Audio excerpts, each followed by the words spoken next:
माननीय सदस्य श्री असादुद्दीन ओवैसी जी।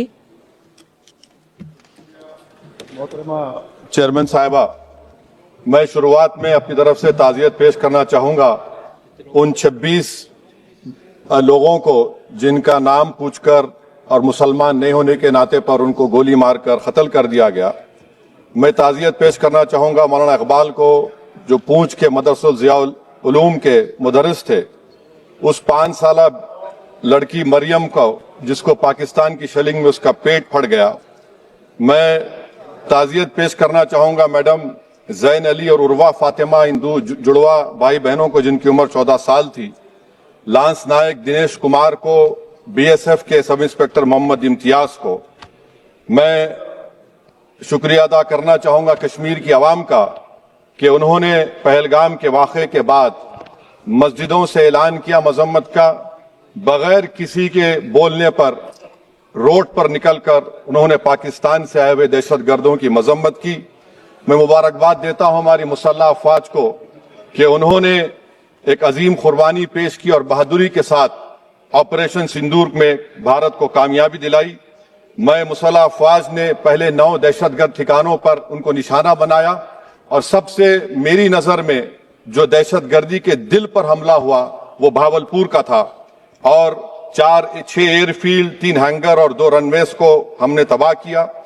बाद में ऑपरेशन सिंदूर की कामयाबी की एक अहम वजह यह थी मैडम कि मुल्क में इत्तेहाद और इत्तेफाक पैदा हो गया था, एक यूफोरिया पैदा हो गया था, मगर अफसोस कि हुकूमत ने उसका फायदा नहीं उठाया।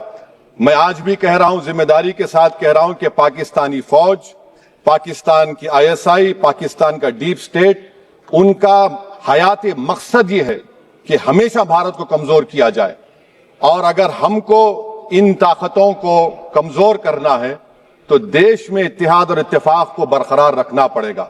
अगर हम बुलडोजर के जरिए या फिर लिसानी जबर के जरिए या मजहबी फिरका परस्ती के जरिए अक़लियतों को निशाना बनाएंगे तो हम खुदा ना खास्ता उन पड़ोसी मुल्क के दहशतगर्द तंजीमों को कहीं कामयाब ना हो जाए।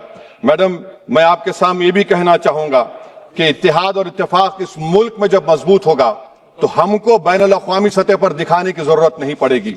मैं आपकी तरफ से हुकूमत से चंद सवालात करना चाहूंगा कि वजीर आजम ने कहा कि खून और पानी एक साथ नहीं बह सकते, आतंकवाद और बातचीत एक साथ नहीं हो सकती। तो मेरा सवाल आपके जरिए से वजीर आजम और हुकूमत से यह है, फिर जिन इंसानों को बैसारा की वादी में मारा गया था, क्या आपका जमीर इस बात की इजाजत देता है कि आप ट्रेड बंद कर दिए, पाकिस्तान का एयरक्राफ्ट हमारे एयर स्पेस में नहीं आ सकता, उनकी कश्ती हमारे पानी में नहीं आ सकती, ट्रेड खत्म हो चुका है डायरेक्ट इनडायरेक्ट ट्रेड, आपका जमीर जिंदा क्यों नहीं है? किस सूरत से आप पाकिस्तान से क्रिकेट मैच खेलेंगे जब हम पानी नहीं दे रहे हैं? 80% पानी पाकिस्तान का हम रोक रहे हैं, ये कहकर के पानी और खून नहीं बहेगा, आप क्रिकेट मैच खेलेंगे? मैडम, मेरा जमीर तो गवारा नहीं करता कि मैं उस मैच को देखूंगा। क्या इस हुकूमत में इतनी हिम्मत है कि उन 25 मरने वालों को फोन करके कहे कि देखो हमने ऑपरेशन सिंदूर में बदला ले लिया, अब तुम पाकिस्तान का मैच देखो? बड़ी अफसोस की बात है मैडम। मैडम, अकाउंटेबिलिटी किस पर है? पहलगाम किसने किया?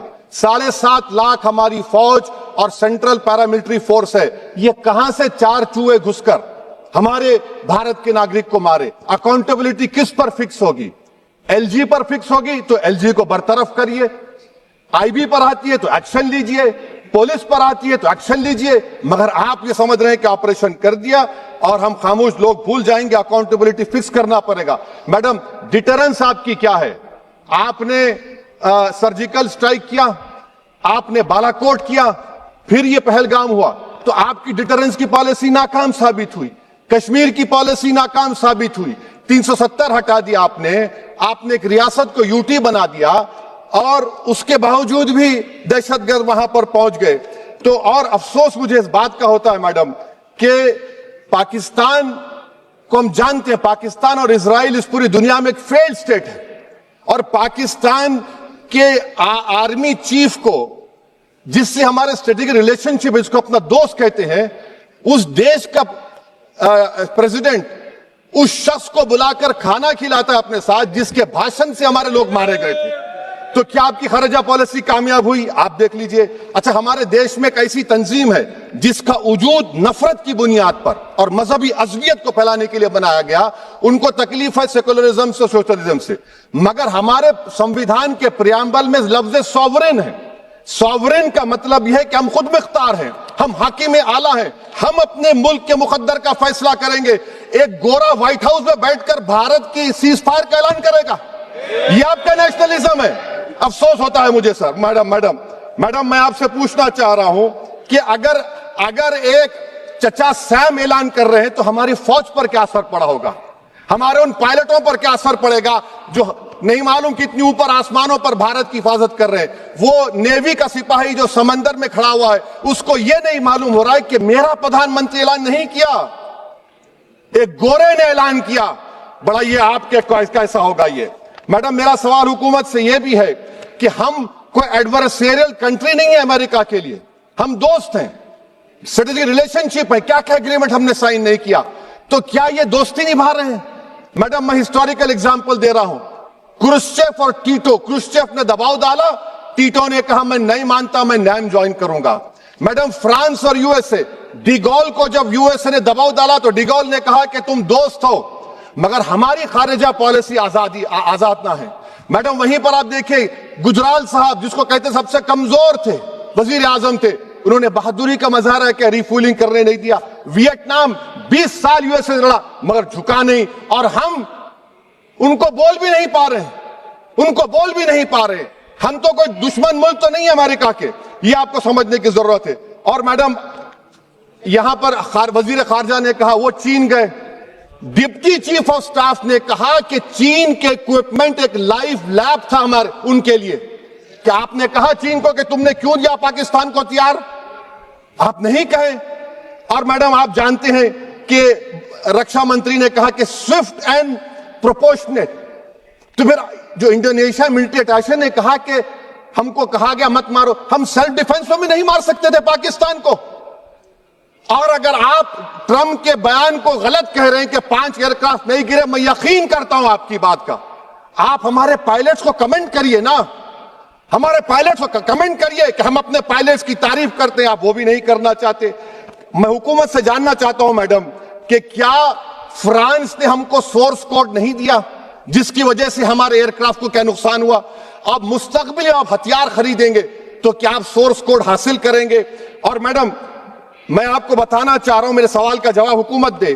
ہمارے پاس سینکشن جو اسکواڈرن ہے 42 ہے، 60 سال کے بعد صرف 29 کام کر رہے ہیں. پاکستان کے پاس 25 ہیں، چین کے پاس 50 سے زیادہ ہیں. 11 سال سے آپ سرکار میں ہیں، سب مرین نہیں ہے. 3rd ایئر کرافٹ کیریئر کہاں پر ہے آپ بتائیے. اور میڈم FATF میں لانا پڑے گا آپ کو. اگر آپ وشو گرو ہیں تو ہم آپ کو چیلنج کر رہے ہیں، آپ G7 کے کنٹریز کو، GCC کو اور چچا سیم کو راضی کرائیے کہ پاکستان کو، میڈم ختم کر رہا ہوں، FATF میں دوبارہ لایا جائے. میڈم آل پارٹی میٹنگ ہوئی، دیکھیں کتنا کانٹرڈکشن ہے کیندر سرکار میں اور اسٹیٹ سرکار میں. آل پارٹی میٹنگ میں تھا، کیندر سرکار نے کہا کہ نہیں بیسارن میڈوز پر تو کوئی جا ہی نہیں سکتا، جون سے پہلے اجازت لینا پڑے گا. بعد میں ہم کو معلوم ہوا کہ سال بھر کھلا رہتا میڈوز سوائے بارش اور سنو کے. یہ کانٹرڈکشن ہے کیندر سرکار میں وہاں پہ. میں حکومت سے مطالبہ کرتا ہوں میڈم آپ کے ذریعے سے کہ قومی سیکیورٹی کو، نیشنل سیکیورٹی کو، خارجہ پالیسی کو، فارن پالیسی کو راجنیتی کا مدعا مت بنائیے. راجنیتی کا مدعا مت بنائیے. یہ ہمارے ملک میں مفاد ہوگا، ہمارے ملک کے اتحاد اور یکجہتی کو آپ ایک ووٹ کا ذریعہ مت بنائیے. اور میں ایک آخری بات پوچھ رہا ہوں میڈم، کیا چین نے ہم سے کہا تھا کہ سیز فائر کر لو؟ اور کیسے پاکستان نے ہمارے پائلٹس کی باتوں کو سنا کہ ہمارا کمیونیکیشن انکرپٹ نہیں ہے؟ میڈم آخر میں اپنے شعر سے اس اپنی بات کو ختم کروں گا کہ اپنے ہی ہاتھوں سے سر اپنا کٹانا ہے ہمیں، مادر ہند پہ بھیٹ چڑھانا ہے ہمیں. کس طرح مرتے ہیں احرار وطن بھارت پر، یہ تماشا ہے جو دنیا کو دکھانا ہے ہمیں. یہ میں بھارت کی اس بہادر فوج کے نام پہ کرتا ہوں، مسلح فوج کے نام پہ کرتا ہوں. یہ شعر کہنے والا کوئی BJP کا نہیں تھا، یہ شعر کہنے والے کا نام شیر تھا، شہید اشفاق اللہ.